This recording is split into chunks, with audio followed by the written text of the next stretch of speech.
ইন্নাল্লাহা ইয়া'মুরু বিল আদলি ওয়াল ইহসানি ওয়া ইতা'i যিল কুরবা ওয়া ইয়ানহা 'আনিল ফাহশাই ওয়াল মুনকারি ওয়াল বাগই ইয়া'ইযুকুম লা'আল্লাকুম তাযাক্কারুন। এই আয়াতের মধ্যে তিনটি বিষয় আদেশ দিয়েছেন এবং তিনটি বিষয় নিষেধ দিয়েছেন। তিনটি হলো আদল, ইহসান এবং নিকটবর্তী আত্মীয়দের প্রাপ্ত দেওয়া। আদল ভাই তিন প্রকার: আদল বিল্লাহ, আদল বিন নাফস, আদল বিল খুলুক। আদল বিল্লাহ কাকে বলে? আল্লাহ তাআলা যা আদেশ করেছেন তা পালন করা, যা নির্দেশ করেছেন তা বর্জন করা। আল্লাহ কি পালন করেছেন? আল্লাহ নামাজ পড়তে বলেছেন, যাকাত দিতে বলেছেন, রোজা রেখে বলেছেন, ও মুসলমান জিহাদ করতে বলেছেন যদি জিহাদের সময় হয়। আল্লাহ তাআলা ইরশাদ করেন, তোমরা পরকালের বিনিময় দুনিয়া বিক্রি করে তোমরা আল্লাহর পথে জিহাদ করো।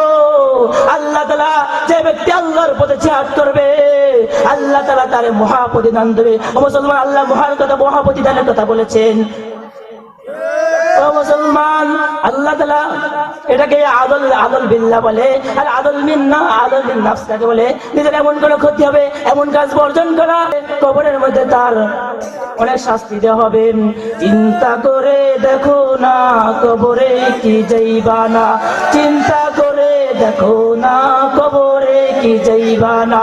যেই কবরে আল্লাহ ছাড়া বান্দা কেউ থাকবে না, সেই কবরে আল্লাহ ছাড়া বান্দা কেউ থাকবে না।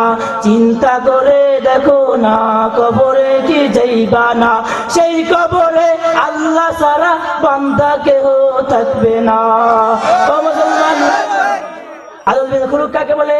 আদল বিল খুলুক হলো ও মুসলমান, তুমি তাহাজ্জুদে গুজার হও, তুমি ৫ ওয়াক্ত নামাজ পড়ো, তুমি জামাতের সাথে তাকবীরুল্লাহ নামাজ পড়ো, তুমি সাদকা দাও, হজ করো, তুমি যদি কোনো বিড়ালকে ভালোভাবে খানা না দাও এরপরে তোমার জবাব দেওয়া লাগবে।